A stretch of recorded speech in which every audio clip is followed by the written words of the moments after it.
여러분 안녕하세요. 오늘은 동영상 강의 두 번째 시간입니다. 지난 시간에 우리가 중심 경향 측도 하고 변이 측도에 대해서 배웠죠. 그리고 표본 분산을 계산하는 방법을 한번 배웠습니다. 자, 오늘은 이어서 그 다음 얘기부터 시작을 하겠습니다. 여기 화면 볼까요? 화면에 보시면 이제 우리가 지난 시간에 얘기했던 것처럼 모집단과 표본에 대한 설명을 가지고 이제 오늘 강의를 시작하려고 합니다. 모집단과 표본에 대해서는 지난 시간에 간단하게 설명을 했었죠. 다시 한번 얘기를 하면 모집단은 우리가 관심을 가지고 있는 대상 전체의 집합이다. 이렇게 정의를 한다고 했어요. 예를 들어서 어떤 클래스에 있는 학생들 50명이라고 가정을 해볼까요? 그 50명 학생들에 대해서 내가 관심이 있다고 하면 그 50명의 학생이 모집단이 되는 거죠. 그 학생들의 혈압을 측정한다든지 IQ 점수를 측정한다든지 SAT 점수, 키, 체중 이런 것들을 측정을 한다고 하면 그 측정해 놓은 그 값이 그 집합이 모집단이 되는 거죠. 그런데 지난 시간에도 설명을 했지만 모집단은 너무 방대하다 이렇게 생각할 수 있다고 했습니다. 너무 방대해서 직접 측정하기에는 시간도 많이 걸리고 비용도 많이 든다. 이렇게 생각을 하기로 했지요. 자, 그래서 우리는 그 일부를 측정해서 전체를 추정하기를 바라는 거다라고 했습니다. 그래서 모집단의 부분 집합을 표본이다. 이렇게 정의를 한다고 했어요. 그러니까 표본은 이 모집단에 50명의 학생이 있었다면 그 중에서 10명을 임의로 추출해가지고 조사를 해볼 수 있어요. 이 모집단의 부분 집합이 되는 그 10명, 그 10명에 관한 자료가 표본이 되는 거죠. 자, 그러면 이제 모집단과 표본은 이제 구분할 수 있습니다. 그리고 지난 시간에 얘기를 했듯이 모집단과 표본에서 사용하는 기호는 서로 다르다고 했어요. 우리가 그 모집단이나 표본이나 이런 것에 대해서 주로 관심을 갖는 것이 이번 학기에 배울 것이 평균이나 분산, 표준 편차, 비율 이런 거라고 했죠. 자, 그래서 이제 평균, 분산, 표준 편차, 비율 이것에 대해서만 우리가 얘기를 하고 배웁니다. 이번 학기에 이것들의 기호를 모집단일 때 하고 표본일 때 하고 다르게 써요. 오른쪽에 있는 표를 볼까요? 자, 오른쪽에 있는 표를 보면 거기에 모수와 통계량에 대해서 설명이 되어 있습니다. 평균은 모수인 경우에는 여기 표를 보세요. 요 뮤라고 읽어요. 뮤. 요 그리스 문자입니다. 그래서 평균이 모수가 될 때 모집단의 평균을 표현하는 건데 이것을 모평균이다 이렇게 부른다고 했어요. 모평균은 뮤를 사용합니다. 뮤라고 사용을 하고 반대로 통계량, 표본의 평균이죠. 표본의 평균은 x 위에다가 바를 붙인다고 했어요. x 바라고 쓴다고 했습니다. 분산, 모분산은 그리스 문자로 여기 오른쪽 표에 보듯이 요거 제곱 밑에 있는 게 그리스 문자 시그마입니다. 시그마라는 것은 덧셈을 표현하는 기호다라고도 했었죠. 근데 그 시그마를 소문자로 쓴 거예요. 그래서 시그마의 제곱으로 표현을 합니다. 표본일 때 분산이 통계량이 되었을 때 그때는 S제곱으로 쓴다 이렇게 약속을 합니다. 그리고 표준 편차는 지난 시간에 잠깐 설명을 했지만 분산에 루트를 씌우면 됩니다. 자, 그래서 모집단에 대해서 표준 편차를 계산하면 시그마예요. 시그마라고 씁니다. 표본에 대해서 표준 편차를 구하면 S라고 쓰면 됩니다. 그러니까 루트 S 제곱 하면 S가 되는 거예요. 비율, 지난 시간에 배운 대로 자료가 범주형일 수도 있다고 했죠. 범주형 자료가 되면 우리가 관심을 갖는 것은 비율인데, 모집단일 때에는 P라고 씁니다. 비율을 영어로 했을 때 그 이니셜을 갖다 쓴 거예요. 그리고 통계량일 때에는 P 위에다가 이렇게 꺾어서 이건 모자 씌운 것처럼 생겼다라고 해서 head 이렇게 얘기를 합니다. 그래서 얘는 P hat이에요. P hat이라고 씁니다. 이렇게 기억해 두시면 되겠어요. 자, 그래서 정리하면 모집단은 평균은 뮤, 분산은 시그마 제곱, 표준 편차는 시그마, 비율은 P 이렇게 쓰고 통계량 그러니까 표본이죠. 통계량일 경우에는 평균은 X 바, 분산은 S 제곱, 표준 편차는 S, 비율은 P hat 이렇게 씁니다. 기억해 두시기 바랍니다. 자, 그러면 이제 지난 시간에 또 얘기한 것이 있었어요. 분산을 계산할 때는 모분산, 시그마 제곱을 계산할 때 식하고 표본 분산, S제곱을 계산할 때 식하고 다른 것을 사용한다 라고 했었죠. 그 분모가 달랐죠. 분모가 달랐습니다. 시그마 제곱일 때는 그 자료의 개수 n으로 나눈다고 했고 S제곱, 표본 분산은 n으로 나누는 대신에 n-1 우리 지난 시간에 배운 것이 기억나죠? n-1은 자유도라고 불렀어요. 자유도로 나눠준다 라고 했죠. 그 이유를 간단하게 설명을 했었는데 다시 한번 얘기하면 n-1로 나눠주는 것이 더 좋은 추정량을 만들어줍니다. 이거는 중간시험 뒤쯤 해서 다시 배울 텐데 그런 추정량을 우리는 불편 추정량이다 라고 불러요. 그건 다음에 배우도록 하겠습니다. 자, 이렇게 해서 이제 우리가 기호에 대해서는 연습을 해 봤어요. 그러니까 시그마 제곱을 계산할 때는 여기 중간쯤에 식 보듯이 계산하는 식이 이렇게 되는 거죠. n분의 시그마 i는 1부터 n까지 움직일 거고 xi 마이너스 뮤의 제곱. 여기 s제곱하고 달라진 게 있죠. 평균을 계산할 때 표본은 x바라고 쓰지만 금방 설명한 것처럼 모집단일 때는 평균을 뮤라고 쓴다고 했어요. 그러니까 이 xi, 여기 x라고 되어 있는 이 값, 이건 관찰값입니다. 관찰값에서 그 자료의 평균을 빼준 거, 그것을 제곱했죠. 우리가 지난 시간에도 배웠지만 x-뮤라는 값은 편차라고 불렀어요. 그러니까 편차 제곱을 다 더해서 n으로 나눈 거죠. 개수로 나눴으니까 편차 제곱에 대한 평균을 계산해 본 거예요. 그렇죠? 그래서 시그마 제곱은 이렇게 계산이 된다라고 기억을 해두면 되겠습니다. 자, 그리고 우리가 이제 마찬가지로 그 모집단에 대한 것을 수로 표현하면 모수, 표본에 관한 것을 수로 표현하면은 통계량 이렇게 부른다고 이건 지난 시간에 설명을 했었죠. 자, 그러면 다음 페이지로 넘어가 볼까요?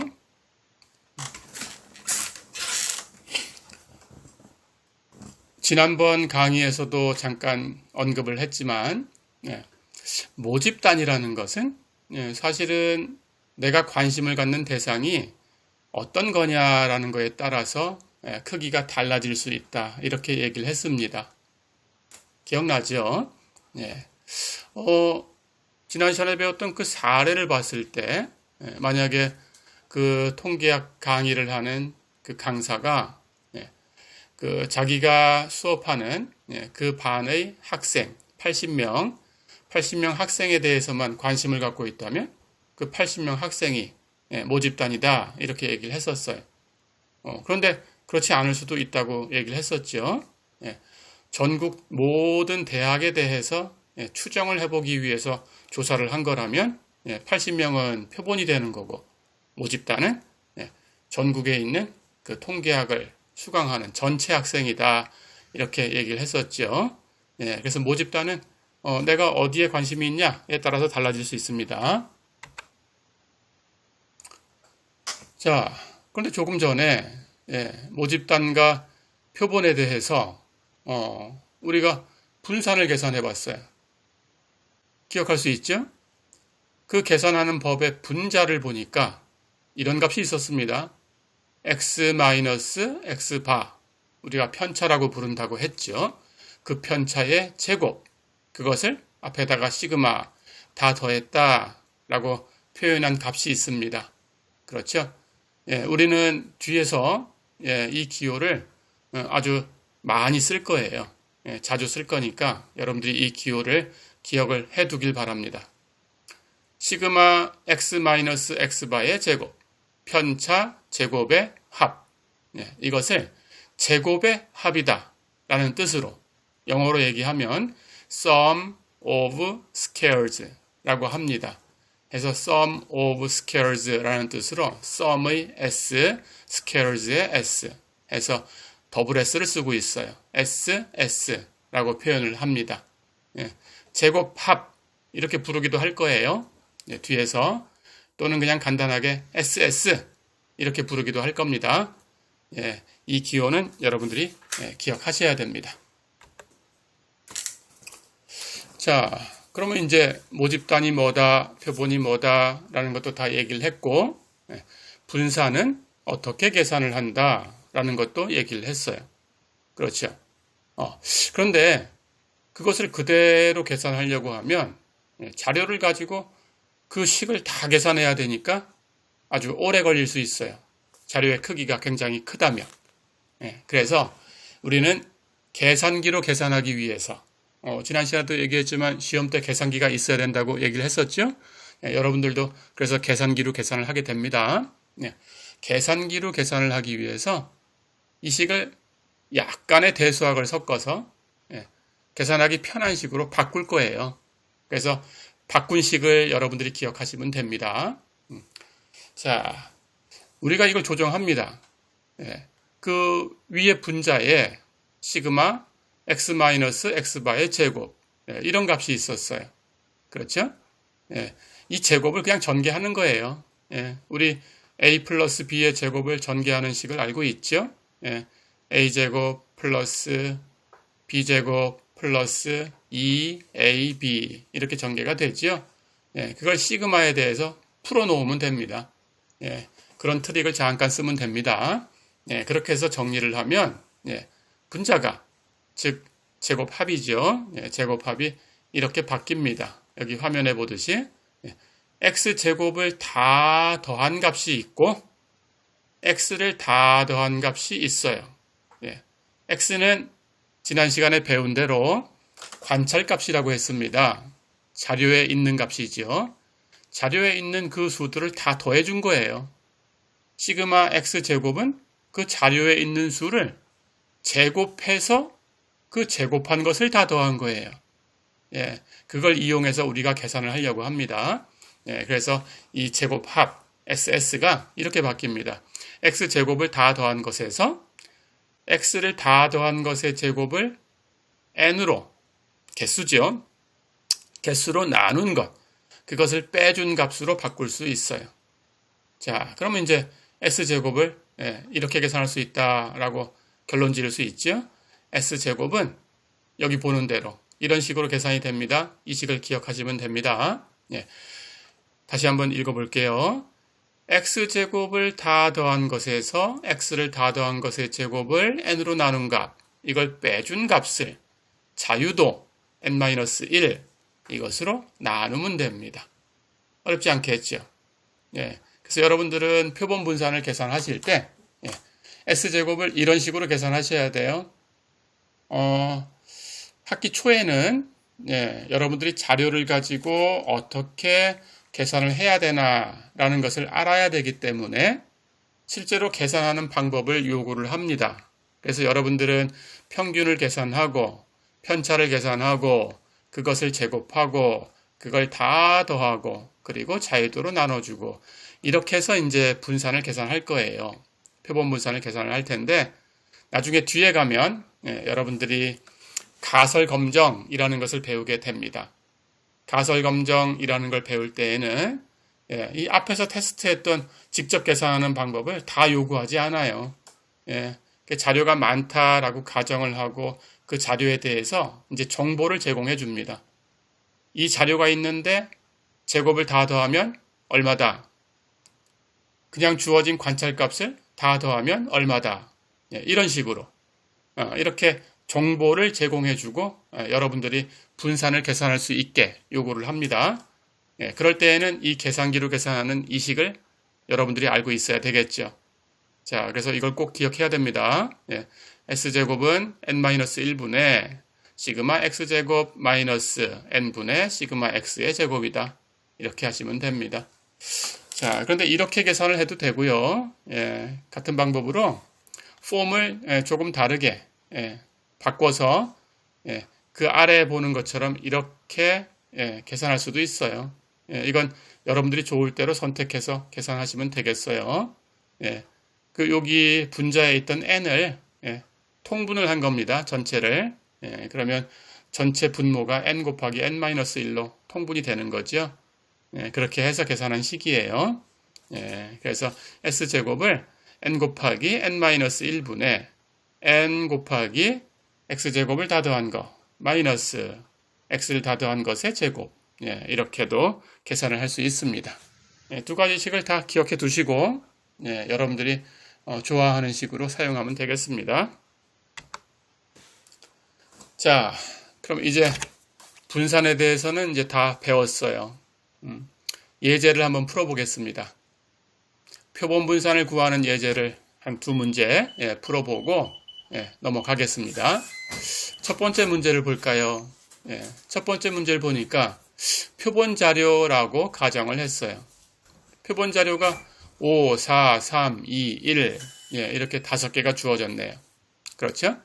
이 자료의 표본 분산을 구해라. 할 수 있겠죠? 풀어봅시다. 이 자료의 값을 다 더하면 15가 됩니다. 그렇죠? 자료를 제곱을 하면 5는 25, 4는 16, 3은 9, 2는 4, 1은 1 이렇게 되죠. 그러니까 자료의 제곱을 다 더하면 55가 됩니다. 그렇다면 이제 식을 가지고 와서 계산하면 돼요. S제곱은 n-1분의 X제곱을 다 더한 거 55였지요. 마이너스 n분의 자료의 개수는 5였지요. 그럼 5분의 X를 다 더한 거 15였죠. 그것을 제곱. 그러니까 15의 제곱. 이렇게 계산하면 됩니다.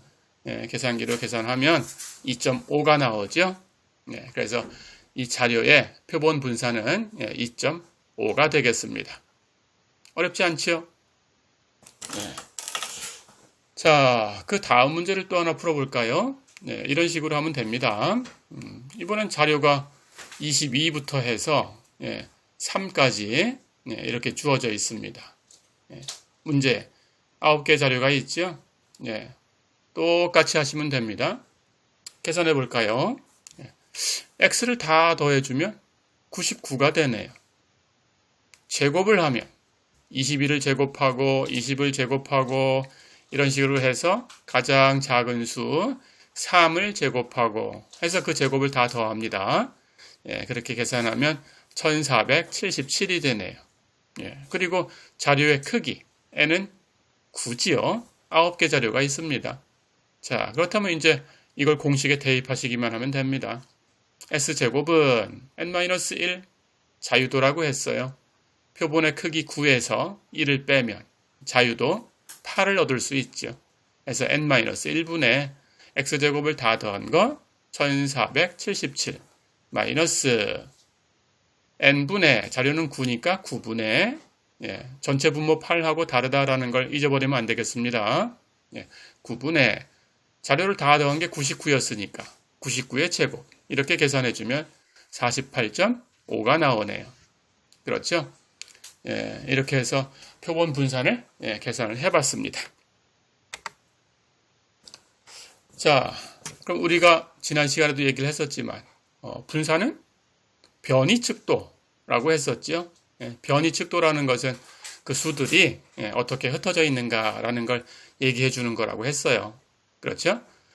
얘기한 대로 분산이라는 것은 그 자료가 평균 주변에서 어느 정도 넓이로 흩어져 있을까라는 걸 얘기해 주게 됩니다.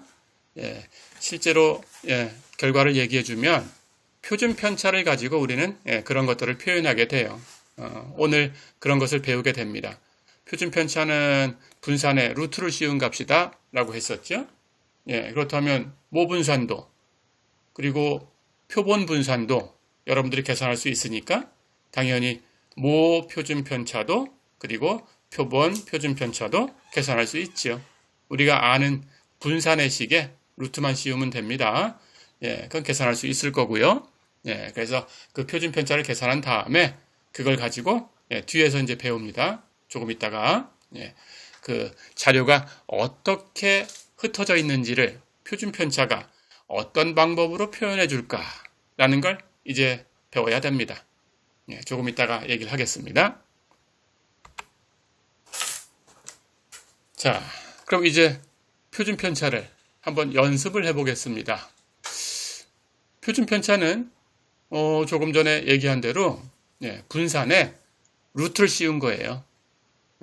그래서 모집 다닐 때에는 모 표준 편차, 기호로는 시그마라고 그리스 문자로 표기를 한다고 했었죠. 그러니까 표준 편차는 시그마는 루트 시그마 제곱 이렇게 되죠.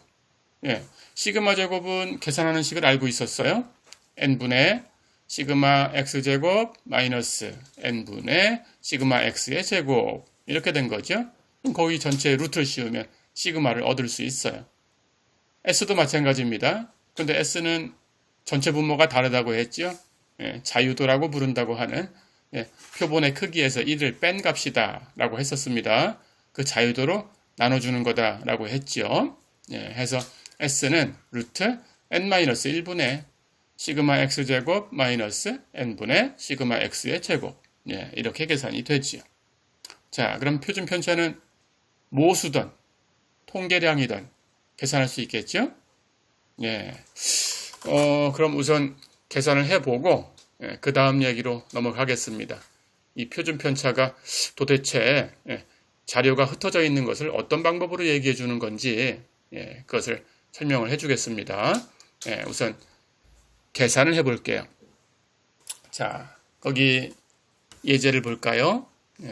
표본 자료가 2, 5, 6, 8, 9 이렇게 주어져 있어요. 이것의 표본 표준 편차를 구해라 라는 게 문제입니다.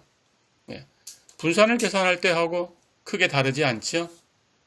분산을 계산해서 루트만 씌워주면 우리는 표준 편차를 얻을 수 있어요. 그럼 식은 S는 표본이니까 자유도로 나눈다라는 거 잊지 마시고 루트 n-1분의 시그마 x제곱 마이너스 n분의 시그마 x의 제곱 이렇게 계산하면 됩니다. 그렇죠? 그러니까 루트 안에서 계산되는 값은 자료를 다 더하면 30 이런 값을 얻을 수 있어요. 자료를 제곱해서 다 더하면 210이 되네요. 그렇죠? 그러니까 S는 루트 4분의 210 마이너스 5분의 30의 제곱 이렇게 계산하면 됩니다. 이걸 계산하면 루트 7.5가 되고요. 루트 7.5는 근사값으로 계산해 주시면 됩니다. 소수점 아래 몇 번째 자리까지를 쓸 거냐라는 거에 따라서 여러분들이 원하는 만큼 그 자릿수를 결정해서 계산하시면 돼요. 나중에 뒤에 가서 소수점 아래 2자리만 쓸 때도 있고 소수점 아래 3자리를 쓸 때도 있어요. 4자리까지 쓸 때도 있습니다. 그래서 이번 학기에는 소수점 아래 두 자리나 세 자리나 네 자리 이 정도를 쓴다라고 생각하면 되겠어요. 예, 해서 여기서는 두 자리까지만 끊어볼까요? 예, 그러면 루트 7.5는 근사값으로 2.74 예, 이렇게 되지요. 계산할 수 있겠죠? 예. 자, 그럼 이제 표준 편차를 계산해 봤습니다. 계산하는 것은 이제 어렵지가 않았어요. 그러면 계속해서 이 표준 편차가 어떻게 자료의 흩어짐을 표현을 해주는 건지, 표준 편차를 가지고 그런 얘기를 어떻게 할 수 있는 건지 이제 공부해 보도록 하겠습니다. 체비셰프라는 사람이 있어요. 통계학자입니다. 그 통계학 하시는 분인데 그 사람의 정리를 사용할 거예요.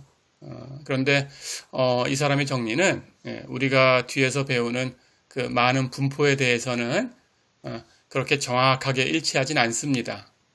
그런데 증명을 할 수 있는 그런 거다라고 생각하면 돼요. 그래서 이건 항상 이런 거야 라고 얘기할 수는 있지만 실제로 우리가 사용하는 분포하고는 잘 맞지가 않아요.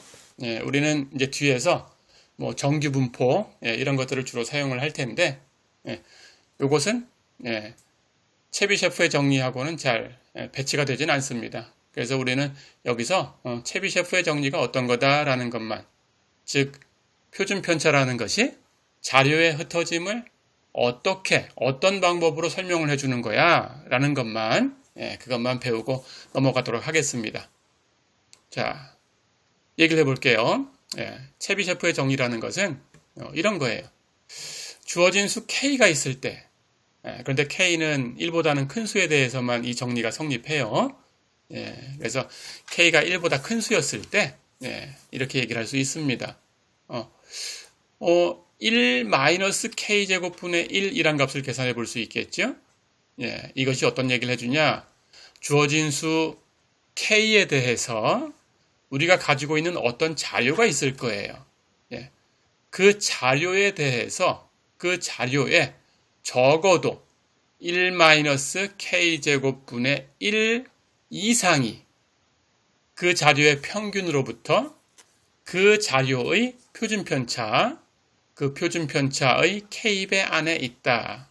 이렇게 얘기할 수 있어요. 이것이 체비셰프의 정리입니다. 자, 그러니까 다시 얘기하면 그 자료의 1-K제곱분의 1 이상이 어떤 구간에 있을까요? 우리 표준편차를 이 전체 집합을 모집단이라고 생각했을 때 시그마라고 써볼까요? 그렇다면 표준편차의 K배라는 것은 K, 시그마 이렇게 표현할 수 있겠죠? 그렇죠? 평균은 모평균이니까 뮤라고 표현을 하고, 그렇다면 평균으로부터 표준편차의 K배라는 것은 플러스 마이너스 K 시그마 이렇게 하면 되겠죠? 그래서 주어진 구간은 뮤 마이너스 K 시그마부터 뮤 플러스 K 시그마까지 이런 구간이 형성되죠. 이 구간 안에 주어진 자료에 1-K제곱분의 1 이상이 들어가 있다. 그런 뜻입니다. 이것이 체비셰프의 정리입니다. 자, 아래쪽에 증명을 했는데요. 이것은 이제 그 마콥 정리에 의해서 증명을 해 놓은 거고, 이건 다른 수학자들이 증명을 해 놓은 겁니다. 우리는 이 증명을 요구하진 않아요. 이렇게 된다라는 것은 뒤쪽에 있는 내용을 더 배우셔야 알 수 있어요. 그래서 그때 가서 여러분들이 다시 돌아와서 이걸 한번 읽어보시면 되고요. 이것을 요구하진 않을 거니까 증명 과정을 뭐 세밀하게 기억하실 필요는 없습니다. 자, 그런데 제가 대충 설명을 해드릴게요. 어떤 식으로 증명이 된 건지, 왜 체비셰프의 정리가 맞는 건지. 이 아래쪽에 화면을 보시면 그 제일 위에 P라고 써놓은 것은 probability라는 뜻입니다. 확률이란 뜻이에요. 그래서 그 P라는 그 괄호 안에 있는 그 집합이 참일 확률 그런 뜻입니다. 그 기호가 보고 계시죠? 자, 그래서 설명을 해드리면 x-뮤, x는 관찰값이라고 했어요. 뮤는 평균값이라고 했어요. 그러니까 x-뮤의 절대값을 씌웠으니까 관찰값하고 평균값 사이의 거리가 되겠죠. 그렇죠? 그러니까 관찰값하고 평균값 그 사이의 거리가 입실론이라는 어떤 수, 0보다 큰 수를 잡습니다. 예, 그 수 이상이 될 확률이 얼마냐라는 걸 계산해 본 거예요. 그리고 이 확률이 이렇게 적분으로 표현된다라는 것은 뒤에 가서 연속 자료일 때는 적분, 이산적인 자료일 때는 시그마를 사용해서 계산할 수 있다라는 걸 배우셔야 알 수 있어요. 그때 다시 한번 생각해 보시면 됩니다. 그런데 이게 연속 자료다라고 가정을 하고 이렇게 적분으로 계산을 한 거예요. 그래서 적분으로 우리가 저런 확률을 구하는 거니까 저런 영역 안에서 그 관찰값 x의 확률을 얘기해주는 그 함수를 적분하면 되는 거예요. 그게 정의입니다. 확률의 정의를 그렇게 합니다. 그래서 오른쪽에 있는 그 적분 기호는 확률의 정의예요. 그냥 정의를 쓴 겁니다. 해서 그걸 계산하시면 돼요. 근데 그 계산을 하기 위해서 여기 보듯이 입실론 제곱을 한번 곱해주고 fx에다 다시 한번 나눠주면 결국은 1을 곱한 거니까 원래 있는 fx하고 똑같죠. 그렇죠? 근데 적분의 성질에 상수는 적분 기호 밖으로 나갈 수 있어요. 그래서 입실론 제곱분의 1이 적분 기호 밖으로 나간 겁니다. 안쪽에다가 입실론 제곱을 곱해주고 그렇게 해서 이제 조작을 하면 됩니다. 자, 그래서 적분의 성질을 보면 주어진 어떤 함수의 적분이 그 함수에다가 절대값 취한 것을 적분한 것보다는 작을 수밖에 없죠. 큰 함수의 적분이 더 크니까 그걸 이용한 거예요. 그래서 fx 옆에 있는 입실론 제곱을 저렇게 바꿔놓은 겁니다. 우리가 그 확률을 가정할 때 x-뮤의 절대값이 입실론 이상이다라고 가정을 했으니까 입실론보다는 x-뮤의 절대값이 큰 쪽에 있는 거죠. 그러니까 입실론을 그것보다 큰 수, 절대값 이걸로 바꿔놨으니까 적분도 커졌겠죠. 그렇죠? 그렇게 계산하면 이제 나머지 결과는 쉽습니다. 그래서 그렇게 바꿔놓고 나면 뒤에 이제 남아있는 적분은 그 적분이라는 것은 분산의 정의가 됩니다. 이건 뒤에 가서 다시 배웁니다. 분산을 이렇게 정의한다라고 배우게 됩니다. 그래서 그냥 그게 분산인 거예요. 해서 그 값이 입실론 제곱분의 시그마 제곱 이렇게 나옵니다. 그러니까 주어진 확률은 당연히 입실론 제곱분의 시그마 제곱 이하다. 이런 얘기를 식으로 보인 거지요. 여기다가 이제 입실론이라는 수 대신에 K를 대입하면 우리가 체비셰프의 정리를 얻게 됩니다. 어렵지 않겠죠? 자, 그럼 체비셰프의 정리를 이용해서 자료가 주어졌을 때 어느 정도 흩어져 있다고 얘기할 수 있냐라는 걸 한 3개 정도 한번 알아볼까요? K에다가 1.5를 대입할 수 있어요. 그러면 우리가 갖고 있는 그 자료가 분포되어 있는 구간은 뮤-1.5 시그마부터 뮤 플러스 1.5 시그마까지 이런 구간 안에 있는 거죠. 그 구간 안에 어느 정도가 있냐라는 거였죠. 1-k제곱분의 1 이상이 있다 그랬어요. 그러면 k가 1.5니까 1-1.5의 제곱분의 1 이렇게 계산하면 0.56 이렇게 계산이 됩니다. 퍼센테이지로 얘기하면 56%가 되지요. 그래서 자료의 56% 이상은 표준 편차의 1.5배 거리에 있다. 평균으로부터. 이렇게 얘기할 수 있어요. K에다 2를 대입해 볼까요? K에다 2를 대입하면 똑같이 1-k제곱분의 1이라는 값은 1-2의 제곱분의 1 이렇게 바뀌니까 0.75가 되죠. 0.75는 75%고 그러니까 자료의 75% 이상은 평균으로부터 표준 편차의 2배 거리에 있다. 이렇게 얘기할 수 있는 거죠. 마찬가지로 K가 3이다 그러면 1-k제곱분의 1은 1-3의 제곱분의 1 계산하면 0.89 퍼센테이지로 표현하면 89% 이렇게 되는 거니까 자료의 89% 이상이 평균으로부터 표준 편차의 3배 거리에 있다. 이렇게 설명할 수 있는 거죠. 자, 그러면 체비셰프의 정리를 쓰니까 이제 표준 편차가 내가 가지고 있는 자료의 흩어짐이 어떻게 된다라는 걸 얘기해 준다라는 걸 알 수 있겠죠. 이렇게 기억해 두시면 됩니다. 체비셰프의 정리는 여러분들이 이 정리를 이용해서 금방 여기 화면에 봤듯이 이런 계산을 할 수 있게 연습만 해두시면 됩니다. 예, 우리도 한번 계산해 볼까요? 자, 여기 이제 예를 들어서 한번 계산을 해 보겠습니다. 예, 여기 주어진 화면에 보이는 이 문제는 블레이크라는 통계학자가 실제적으로 1974년에 논문을 낸 거였어요. 그 논문에서 이제 이런 얘기를 해주고 있었던 겁니다. 우리가 문제를 한번 같이 볼까요? 501명의 천주교 신자가 아닌 백인 여성에게 결혼한 다음에 결혼해서 첫 아기를 낳을 때까지 어느 정도 기간이 있었으면 좋겠냐, 가장 바람직한 기간을 물어봤어요. 그러니까 개인적인 의견인 거죠. 자, 그래서 그 자료를 다 수집을 했습니다. 그래서 표본 조사를 했더니 그 표본의 평균이 2.7년 정도였어요. 그리고 표준 편차가 0.8년으로 계산이 됐습니다. 우리 표준 편차 계산하는 식을 가지고 자료를 통해서 계산을 한 거죠. 자, 그렇다면 이렇게 주어졌을 때 이제 우리가 이런 걸 물어볼 수 있어요. 501명의 응답자 중에서 적어도 몇 명이 평균으로부터 표준 편차의 2배 안에 답을 했을까? 이걸 우리가 생각해 볼 수 있습니다. 그렇죠? 이런 문제를 풀 때 이제 우리가 알고 있는 체비셰프의 정리를 쓰겠습니다. 자, 계산을 해볼까요? 우선은 1-k제곱분의 1을 계산해야 되겠죠. 그렇죠? 그런데 k에다가 2를 대입해주면 됩니다. k에다가 2를 대입해주면 1-2의 제곱분의 1 해서 0.75라는 값을 얻을 수 있어요. 그렇죠?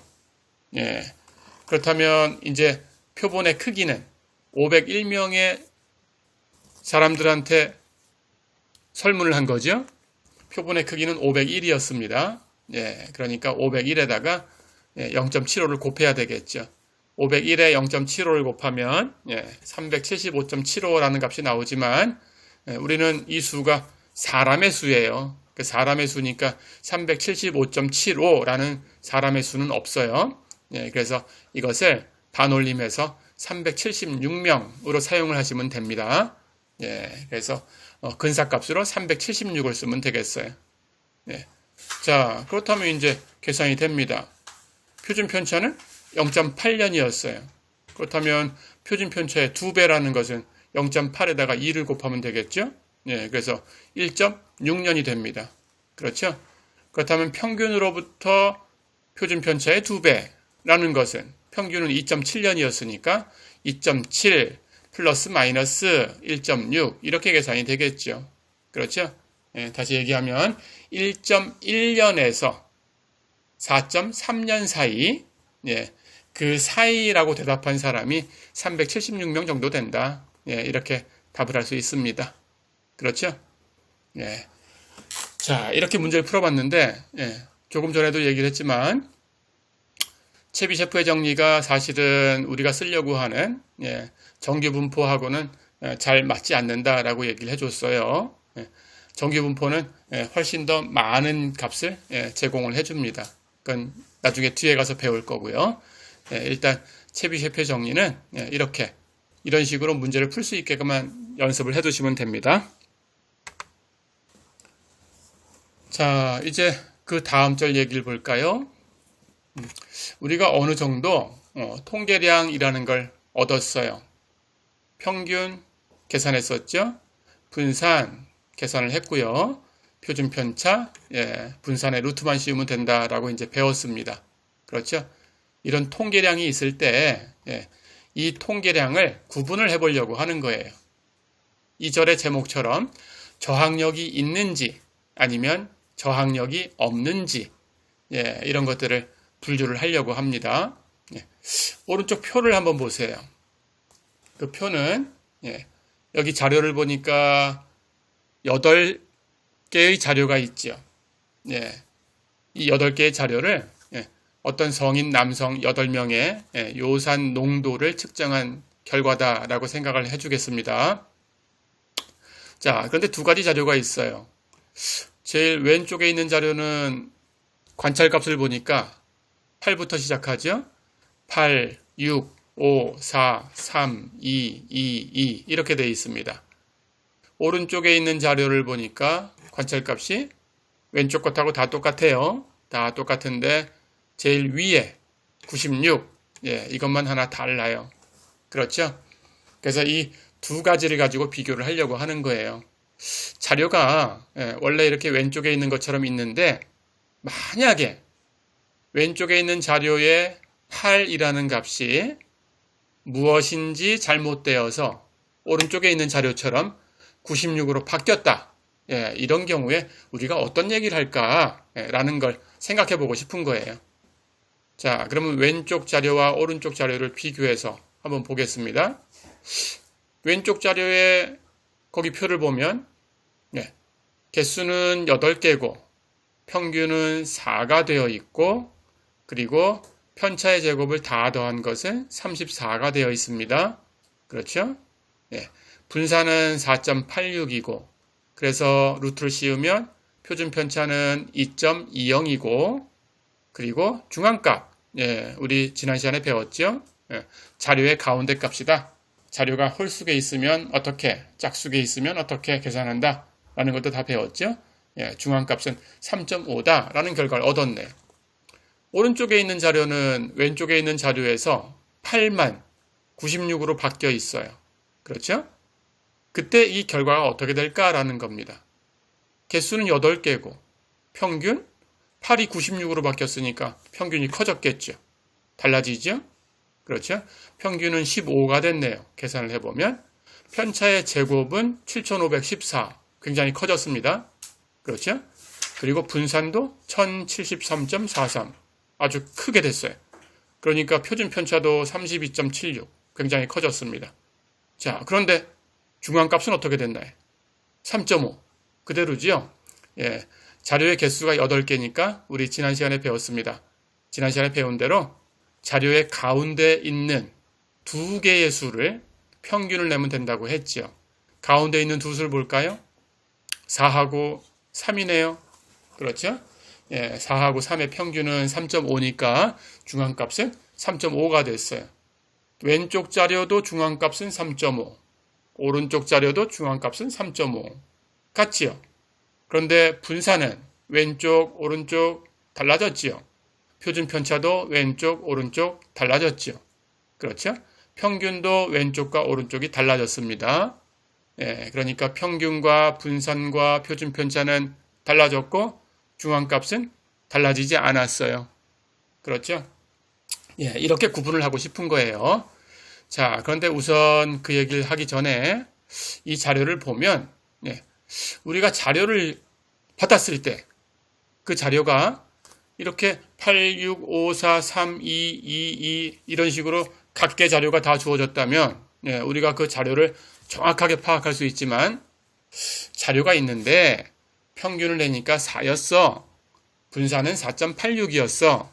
S는 2.20이었어.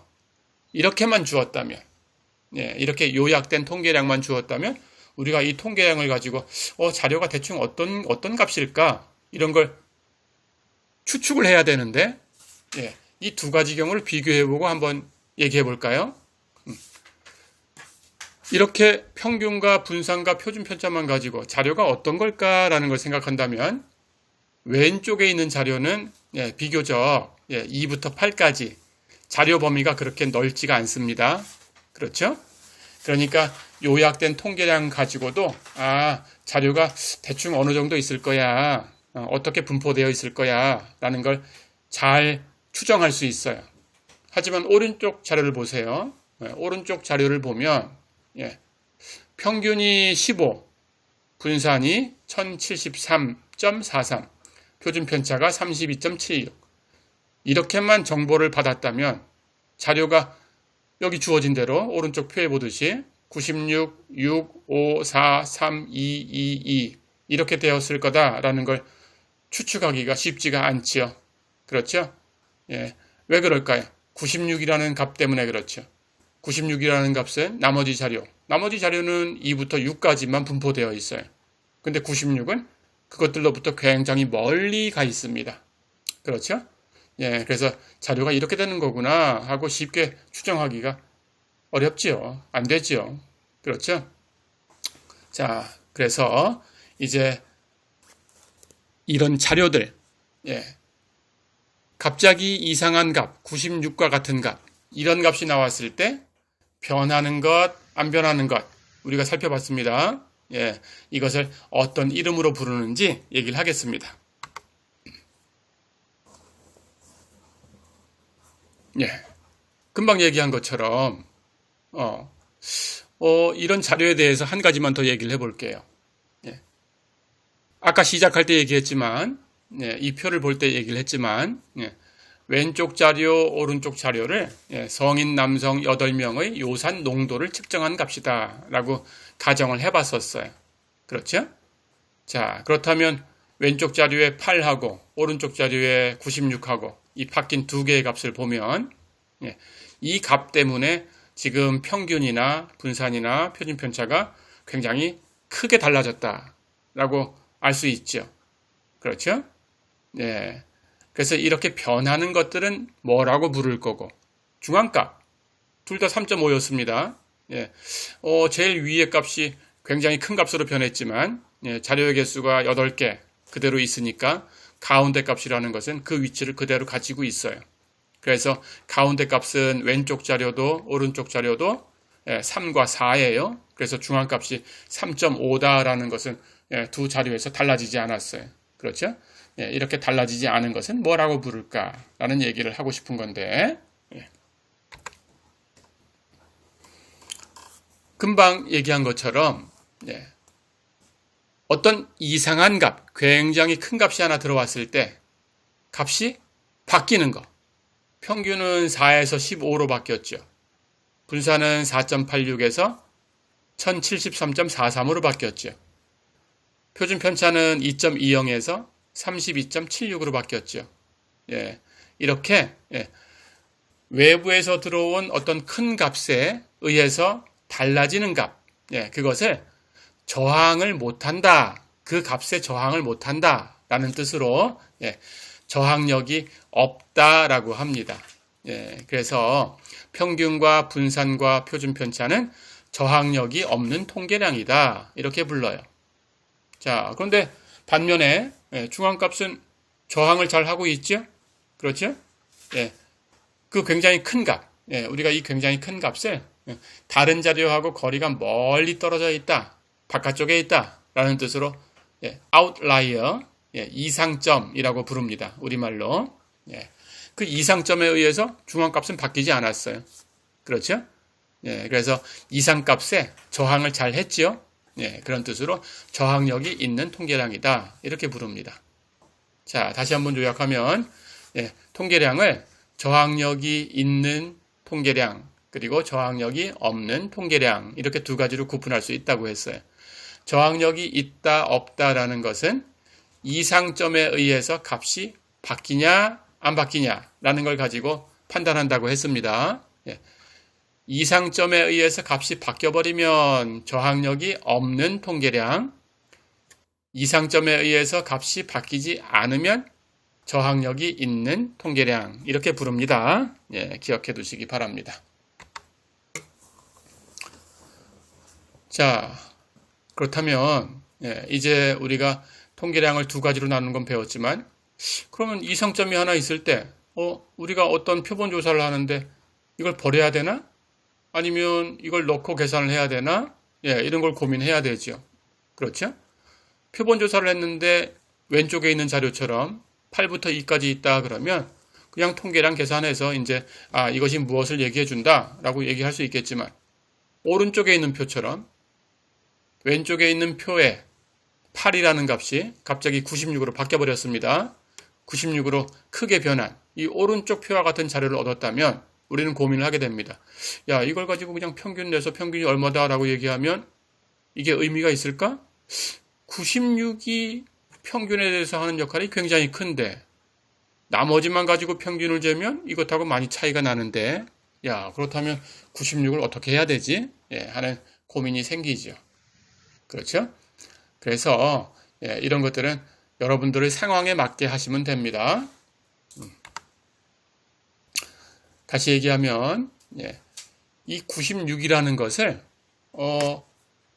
아까 시작할 때 얘기한 것처럼 이 표를 시작할 때 얘기한 것처럼 요산 농도를 측정을 하는 거지만 만약에 이 의사가 정상적인 사람의 요산 농도가 평균이 얼마가 될까? 이걸 원하는 거였다라고 생각을 해보세요. 예, 그렇다면 어떻게 될까요? 요산 농도가 96이다 라고 하면 예, 의학적으로는 예, 요산 농도가 96일 때에는 이렇게 추측을 합니다. 예, 아마도 이 사람은 통풍이라는 병을 가지고 있을 거야. 예, 이렇게 추측을 합니다. 예, 통풍이라는 것은 비정상적으로 높은 요산 농도 때문에 생기는 그런 질병이에요. 예, 그래서 이 의사가 정상적인 사람에 대해서 요산 농도를 측정하고 싶은 거였으니까 96이 나왔다라고 하면 기계가 부서졌거나 아니면 금방 얘기한 것처럼 통풍 환자겠죠. 그렇죠? 예, 그렇다면 이 값은 어쨌든 정상적인 사람의 요산 농도는 아닙니다. 예, 그렇다면 이 값은 버려야 되겠죠. 그렇죠? 예, 그런데 의사가 모든 사람에 대해서 이 요산 농도를 조사하고 싶었다. 그러면 96은 기계가 부서진 게 아니고 예, 요산 농도로 나올 수 있는 수치예요. 정상은 아니지만 예, 나올 수는 있는 수치예요. 그렇다면 이걸 포함시켜야 되겠죠. 예, 그런 방법으로 여러분들이 선택하시면 되겠습니다. 자, 그래서 이제 정리를 해보겠습니다. 정리를 해보면 예, 여기 표에 보듯이 평균, 이상점에 의해서 바뀌죠. 분산 바뀝니다. 표준편차 바뀝니다. 그래서 평균, 분산, 표준편차는 저항력이 없는 통계량 이렇게 부르고 중앙값은 이상점에 의해서 바뀌지 않았죠. 예, 해서 중앙값은 저항력이 있는 통계량이다 이렇게 부릅니다. 예, 여러분들도 이렇게 정리해 두시면 됩니다. 자, 이제 얘기를 정리할 때가 됐습니다. 조금 전에 저항력이 있는 통계량, 저항력이 없는 통계량, 예, 이런 것들을 생각을 해봤어요. 그런데 저항력이 없는 통계량은 평균도 있었고, 분산도 있었고, 표준편차도 있었어요. 그렇죠? 예. 하지만 저항력이 있는 통계량은 앞에서 중앙값 하나만 봤었죠? 예. 그런데 중앙값 말고도 저항력이 있는 통계량이 또 있습니다. 예, 우리가 이번 학기에 다루는 통계량 중에 또 있어요. 그래서 그것에 대해서 이제 얘기하려고 합니다. 자, 우리가 중앙값을 얘기하는 것은 뭐 어떻게 계산하는 건지 다 배웠습니다. 그런데 앞에서 지난 시간에 언급을 했지만 중앙값이라는 것은 4분위수를 가지고도 표현할 수 있다고 했죠. 4분위수로 표현할 때는 어떻게 된다고 했나요? 제2 4분위수가 된다고 했죠. 예, 마찬가지로 100분위수로도 표현할 수 있다고 했었습니다. 100분위수로 표현하면 어떻게 된다고 했죠? 50 100분위수가 된다. 이렇게 얘기를 했었죠. 예, 이제 그 4분위수와 100분위수라는 것을 설명하려고 해요. 자, 4분위수는 말 그대로 4분, 4개로 나눴다라는 뜻입니다. 자료를 4개로 나눴을 때 번호를 붙여주는 거예요. 첫 번째 구간, 4개 구간 중에 첫 번째 구간, 그걸 제1 4분위라고 얘기를 하고 두 번째 구간은 제2 4분위, 세 번째 구간은 제3 4분위, 네 번째 구간은 제4 4분위 이렇게 나눌 텐데 4분위 수라는 것을 어떻게 정의하냐? 이제 정의를 하겠습니다. 4분위 수는 100분위 수를 가지고 정의를 해요. 그래서 100분위 수를 계산하는 방법을 알면 4분위 수는 바로 계산할 수 있습니다. 근데 의미는 금방 얘기한 것하고 같아요. 자료를 크게 4개의 구간으로 나눈다. 그러면 4분위 수.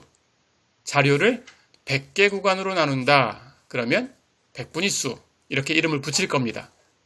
그래서 4분위 수는 마찬가지로 100분위 수는 지난 시간에 중앙값을 얘기할 때 배웠었죠? 자료를 크기 순서대로 정리해야 된다라는 걸 배웠습니다. 그렇죠?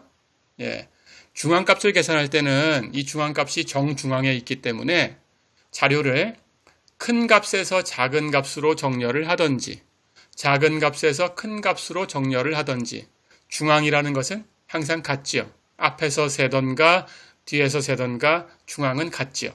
예, 하지만 4분위, 100분위는 달라져요. 예, 그래서 정확한 약속을 해줘야 됩니다. 예, 크기 순으로 정렬을 하는데 작은 수부터 갑니다. 잊어버리면 안 됩니다. 예, 작은 수부터 큰 수로 정렬을 하는 거예요. 해서 세는 것은 작은 수를 먼저 세는 거예요. 예, 해서 번호가 작은 수부터 번호가 붙는다라는 것을 잊어버리면 안 되겠습니다. 자, 오른쪽에 있는 자료를 볼까요? 예, 오른쪽에 자료를 보니까 제일 아래쪽에 제일 작은 수가 있어요. 제일 작은 수가 22.0. 그렇죠? 제일 위에는 제일 큰 수가 있어요. 77.2 이렇게 있습니다. 예, 자료를 설명할 때 그 자료에서 가장 작은 값은 최소값 이렇게 부릅니다. 가장 큰 값은 최대값 이렇게 부르고요. 예, 그리고 첫 번째 4개로 나눴을 때 첫 번째 구간에 해당하는 수를 제1 4분위 수, 두 번째 구간에 해당하는 수는 제2 4분위 수. 이건 중앙값하고 같은 값이다. 이렇게 얘기를 했습니다. 세 번째 구간에 있는 것은 제3 4분위 수. 이렇게 부릅니다. 그래서 4분위 수는 크게 제1 4분위 수, 제2 4분위 수, 제3 4분위 수. 이렇게 세 가지가 있어요. 예. 계산하는 방법은 100분위 수를 가지고 계산하면 된다고 얘기를 했습니다. 예. 그 의미는 제1 4분위 수라는 것은 그 제1 4분위 수가 되는 그 수 아래쪽에 자료에 4분의 1, 25%가 있다. 그런 뜻입니다. 제2 4분위 수 아래쪽에는 자료에 4분의 2가 있다. 그런 뜻입니다. 제3 4분위 수 아래쪽에는 자료에 4분의 3이 속해 있다. 그런 뜻이에요. 예, 그래서 제1 4분위 수는 쿼타일, 4분위 수, 쿼타일이라고 부릅니다. 그래서 Q자를 써서 Q1이라고 기록을 합니다. 제2 4분위 수는 Q2, 제3 4분위 수는 Q3 이렇게 기호를 사용합니다. 그런데 Q3에서 Q1까지의 그 간격, 그것을 4분위 범위라고 불러요. 영어로 interquartile region 이라고 합니다. 그래서 interquartile region 이란 뜻으로 inter, I, quartile, Q, region, R 이렇게 써요. 그래서 IQR 이라고 씁니다. 다시 얘기하면 IQR은 Q3-Q1이 되는 거죠. 그렇죠? 자, 그러면 4분위 수를 정확하게 100분위 수 계산하는 방법을 몰라도 중앙값 계산하듯이 의미만 가지고 계산할 수도 있어요. 그렇죠? 이 자료가 16개가 있습니다. 이것도 홀수겠냐, 짝수겠냐, 개수가 얼마냐에 따라서 계산법이 다 달라져요. 그런데 지금 쉽게 얘기하기 위해서 이렇게 16개만 가지고 왔어요. 16개니까 4수로 나누면 자료가 4개씩 나뉘는 게 쉽죠. 그래서 가장 아래쪽에가 첫 번째 4개 자료, 그 다음이 두 번째 4개의 자료, 그 다음이 세 번째 4개의 자료, 그 다음이 마지막 4개의 자료 이렇게 나뉜다라는 걸 눈으로 바로 볼 수 있습니다. 그렇죠? 자, 그래서 제1 4분위 수는 첫 번째 4개와 두 번째 4개 사이에 있어야 된다라는 걸 중앙값 계산할 때처럼 여러분들이 추정할 수 있겠죠? 그렇다면 그 두 수 55.4와 57.5 이 수의 평균으로 계산하는구나 하는 것도 추정할 수 있어요. 그렇게 계산한 값이 56.45가 됩니다. 중앙값은 지난 시간에 배운 대로 가운데 두 값 69.1하고 69.3 이것의 평균을 내면 되겠죠? 69.2가 됩니다. 그렇다면 제3, 4분위 수는 세 번째 4개 원소와 네 번째 4개 원소 그룹으로 그 경계가 되는 수가 69.8하고 71.1이죠. 그 수의 평균을 낸 거예요. 70.45가 됩니다. 그렇죠? 이렇게 대충 4분위 수를 계산해 봤어요. 하지만 이렇게 계산하는 것이 4분위수 계산하는 법칙은 아닙니다. 정확한 법칙이 있어요. 100분위수를 어떻게 계산하느냐라는 걸 가지고 4분위수도 똑같이 계산합니다. 예, 그 내용을 지금 배워보겠습니다. 100분위수를 계산하는 방법이에요. 100분위수를 계산하는 방법은 표본 자료의 크기를 n이라고 표현을 합니다. 그럴 때 i라는 수를 이렇게 정의를 해줘요. 100분의 p 곱하기 n. 그러면 n이 얼마냐에 따라서 계산이 되겠죠. 그렇죠? 그러면 i라는 값이 100분의 p 곱하기 n으로 계산이 될 거고 i는 정수가 되든지 정수가 아니든지 둘 중에 하나가 되겠죠. 그렇죠? 자, 그럴 때 아까 얘기했지만 주의할 거 자료를 작은 수에서부터 큰 수 순서로 정렬을 한다. 번호는 작은 수부터 번호를 매긴다. 잊어버리면 안 됩니다. 자, 그래서 i를 계산했어요. 100분의 p 곱하기 n을 계산을 했어요. 그때 i가 정수가 나왔다면 그렇다면 i번째 수와 i 플러스 1번째 수를 세면 됩니다. 정수니까 i번째 수라는 걸 셀 수 있죠. i 플러스 1번째 수라는 것도 셀 수 있죠. 그걸 세면 되겠어요. 그렇게 세서 그 두 수의 평균을 내면 됩니다. 그것이 제 p 100분위수가 되는 겁니다. 자, 그런데 i가 정수가 아닐 수가 있겠죠. 7.5, 8.64 뭐 이렇게 나올 수도 있겠죠. 그렇죠? 그럴 땐 이렇게 하시면 됩니다. i에다가 가로 붙인 것을 우리가 이름을 줄 거예요. i보다 큰 정수들 중에서 제일 작은 거. 그러니까 i가 예를 들어서 7.5였다. 그렇다면 그것보다 큰 정수 중에 제일 작은 건 8이 되겠죠. 그렇죠? i가 9.3이었다. 그렇다면 그것보다 큰 것 중에 가장 작은 정수는 10이 되겠죠. 그렇죠? 그렇게 계산할 수 있습니다. 그것을 i에다가 가로를 붙여가지고 기호를 사용해요. 그 번째의 수가 p 100분위수가 됩니다. 계산할 수 있겠죠? 이렇게 해서 i를 100분의 p 곱하기 n이라고 해놓고 i가 정수일 때, 정수가 아닐 때 p 100분위수를 계산하는 방법을 배웠습니다. 자, 그렇다면 4분위수는 어떻게 계산하냐? 똑같아요. 4분위수라는 것은 자료를 크게 4개로 나눌 때라고 한 거고 100분위수라는 것은 자료를 크게 100개로 나눌 때라고 했죠. 그렇죠? 그러니까 p 4분위수라는 것은 100분위로 따지면 자료 100개를 4개로 나누면 25개씩 나눠지죠? 그러니까 첫 번째는 25개 그룹이 됩니다. 그렇죠? 그래서 p 4분위수는 25를 곱하면 돼요. 25 곱하기 p 100분위수. 이렇게 계산하시면 됩니다. 기억해 두세요. 자, 그렇다면 여러분들이 이 요약 통계량을 가지고 이제 4분위수, 100분위수 이런 것들을 계산하는 방법을 다 배웠습니다. 그렇죠? 자, 이제 마지막으로 그러면 오늘 배울 내용을 다 배웠는데 마지막으로 100분위수를 계산해 보겠습니다. 그리고 이번 시간은 마치겠습니다. 예제를 볼까요? 자료가 있는데 표본 자료가 12, 15, 16 이렇게 해서 마지막에 35, 36, 37 이렇게 끝났어요. 이렇게 자료를 주고 이 표본 자료에 대해서 제1 4분위수, 제2 4분위수, 제3 4분위수를 구해라. 이렇게 문제를 주었습니다. 이제 계산할 방법을 배웠으니까 풀 수 있겠죠? 그렇죠? 자, 가보겠습니다. 자료를 정리를 해야 돼요. 작은 수부터 큰 수로 정리를 해야 됩니다. 근데 여러분들 쉽게 계산하라고 자료를 이미 오름차순으로 정리를 해놨어요. 그래서 12부터 37까지 작은 수부터 큰 수대로 순서대로 쭉 정렬을 했습니다. 개수를 세어보니까 15개네요. 그렇죠? 그렇다면 n은 15가 되는 겁니다. 그렇죠? 자, 그렇다면 제1 4분위수는 4분의 그렇죠? 25 100분위수라고 했으니까 당연히 100분의 25 할 텐데 그건 4분의 1이 되는 거죠. 예, 그래서 4분의 이렇게 계산이 됩니다. 4분의 1 곱하기 15 그러니까 15예요. 해서 계산하면 3.75가 되죠.